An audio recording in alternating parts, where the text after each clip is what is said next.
Как в 99-м, но без гексогена. Взрывы в многоэтажках по всей России стали почти каждодневными. Миллиардер помог Путину. Журналисты срывают маску с Маска.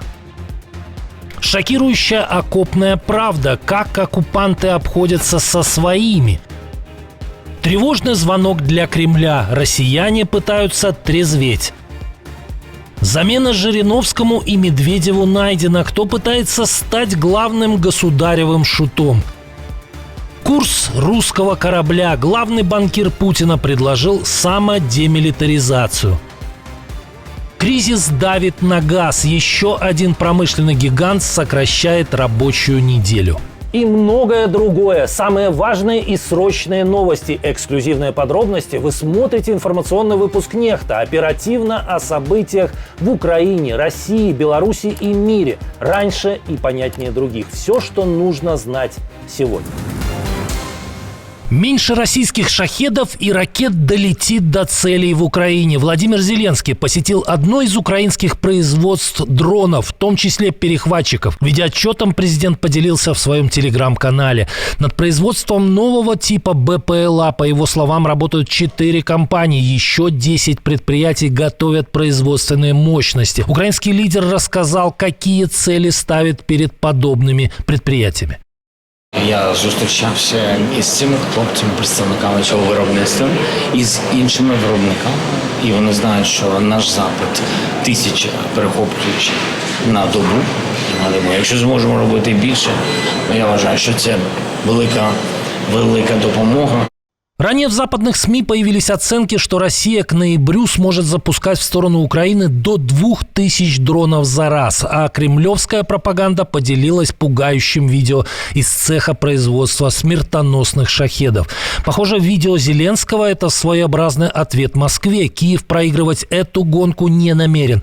Хорошими новостями поделился и главнокомандующий ВСУ.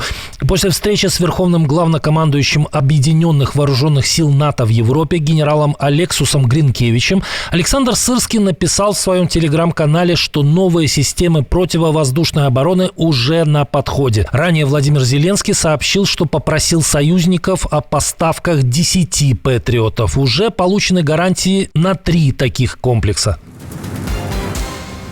Очередной за короткое время взрыв бытового газа в российской многоэтажке, на этот раз в Саратове. Авария закончилась трагедией, но даже теперь власти называют произошедшее издевательским словом «хлопок».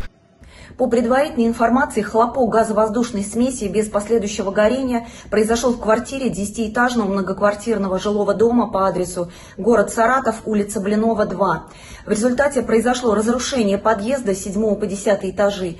По предварительным данным, погибли 4 человека, в том числе ребенок. Однако есть опасения, что количество жертв может возрасти. Спасатели продолжают поиск возможных жертв под завалами.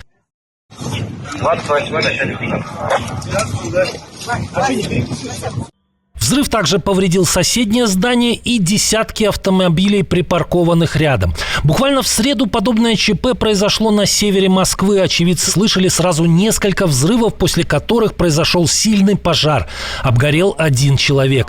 На фоне повышения коммунальных тарифов газовые хлопки громыхают по всей России все чаще. И все чаще ЧП заканчиваются впечатляющими разрушениями и людскими жертвами. Интересно, что провластные СМИ, как правило, подают сообщения об авариях как отдельное событие, не показывая общей картины. Почти во всех случаях речь идет о взрывах газовых баллонов. Что они делают в многоэтажках? Или россияне начали пользоваться ими, чтобы сэкономить, пока «Газпром» пытается компенсировать потерю европейского рынка повышением внутренних тарифов? Что думаете? Пишите в комментариях.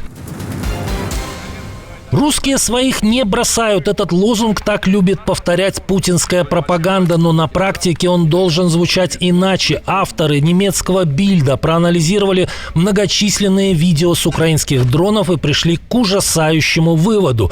Русские своих добивают. В наступающих отрядах российской армии просто нет службы эвакуации, говорит военный обозреватель издания Юлиан Рёбке. Собеседник Бильд из ВСУ, сражающийся под Покровском, дополняет.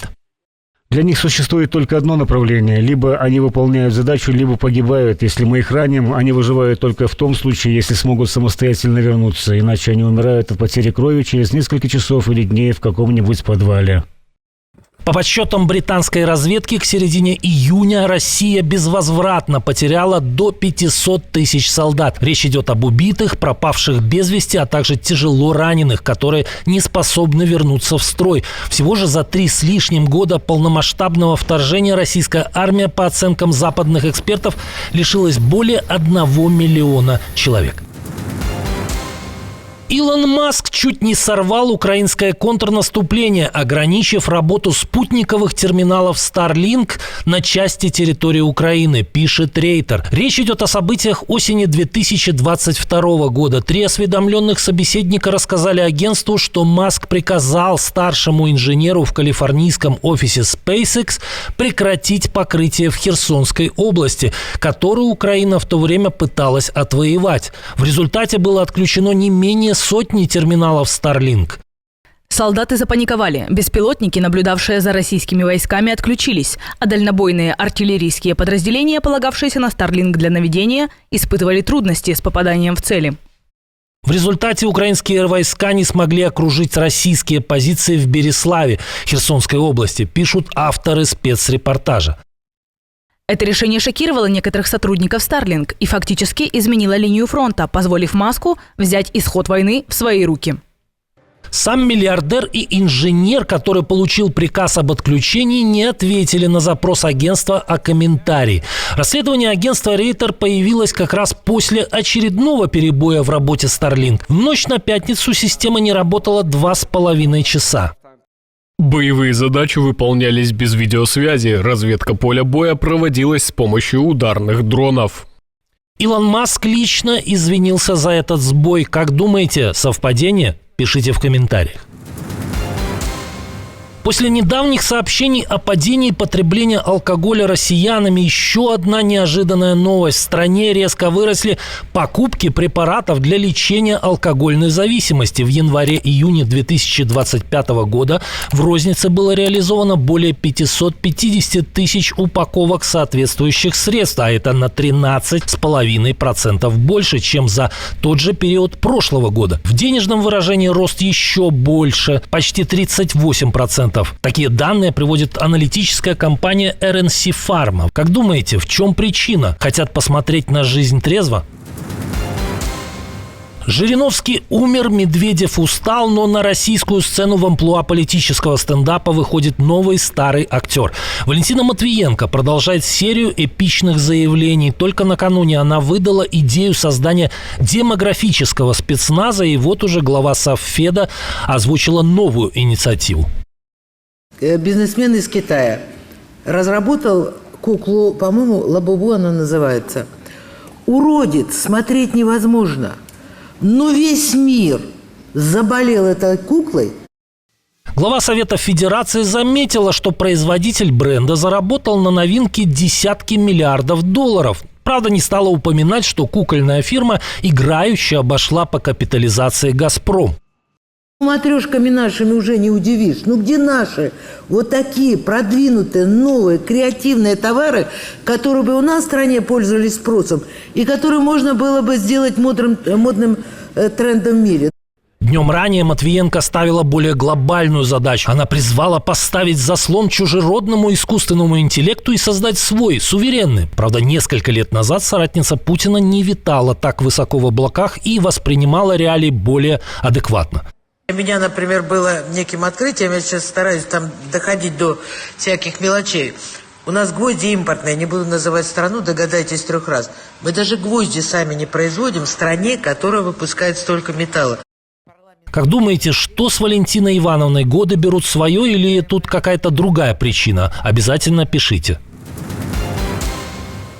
Пока Матвиенко пытается определиться, с чего начать, с производства гвоздей, кукол Лабубу или сразу браться за искусственный интеллект, другой сподвижник Путина сохраняет чувство реализма. Единственный авианосец в составе российского флота, крейсер «Адмирал Кузнецов», может быть списан на металлолом. Об этом «Коммерсанту» намекнул глава ВТБ Андрей Костин. Мы считаем, что его уже нет смысла ремонтировать, ему уже 40 лет слишком, и вещь эта крайне дорогостоящая. Я думаю, вопрос будет решен в том плане, что будет либо продан, либо утилизирован. Банкир Костин комментирует такие вопросы не случайно. Именно возглавляемому им банку ВТБ Путин ранее доверил строительство российского флота. Крейсер «Адмирал Кузнецов» предназначен для поражения крупных надводных целей, защиты морских соединений от атак противника и поддержки операций по десантированию. На корабле может базироваться 28 самолетов и 24 вертолета. На ремонт авианосец встал еще в 2018 году по возвращении из похода в Средиземное море, где он наносил удары по противникам Башара Асада в Сирии. Но неудачи преследовали корабль уже и на судоверфи. Кстати, авианосец закладывался в 1982 году и получил имя Леонид Брежнев. И вот сравните, крейсер, спущенный на воду в 1985-м, по мнению банкира Костина, уже стар, чтобы плавать. А Ан-24 76 года постройки, который разбился возле Тынды, был не стар, чтобы на нем перевозить людей. Что думаете? Ждем комментариев.